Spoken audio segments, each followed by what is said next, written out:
আত্মীয় সুদ খায় আপনি জানেন, তার বাসা বেড়াতে গেলে আপনার খাবার খাবেন কিনা এটা যদি আপনার জানার বিষয় হয়, তাহলে তার উত্তর হবে যে তিনি সুদের কারবার করেন, এটা দিয়ে তার উপার্জন চলে, অন্য কোনো উপার্জন নেই, এমত অবস্থায় তার বাসায় আপনি গেলে খাওয়া উচিত হবে না। আর যদি সুদের কারবার এর পাশাপাশি অন্যান্য উপার্জনও থাকে, তাহলে তার বাসায় গেলে আপনি খেতে পারেন, সেটা আপনার জন্য জায়েজ হবে। এছাড়া এমনি আসা যাওয়া, সম্পর্ক রাখা, সেগুলোতে মৌলিকভাবে কোনো নিষেধাজ্ঞা বা বাধা নেই।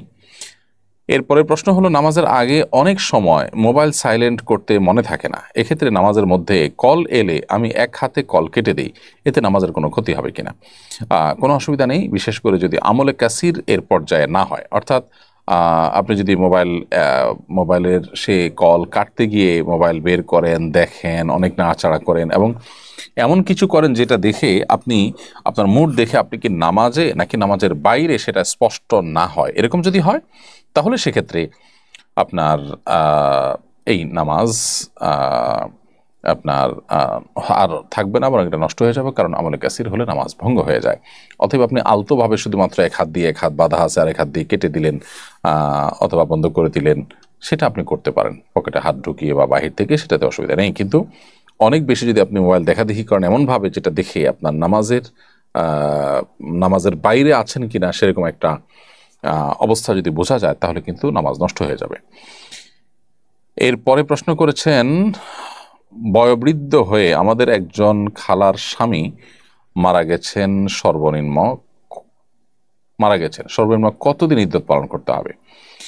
বেশি দিন ইদ্যত পালনে তার চাকরি চলে যাওয়ার অবস্থা হতে পারে, কিন্তু তার পারিবারিক দিক বিবেচনা করে তার চাকরিটা করা অতি প্রয়োজনীয়।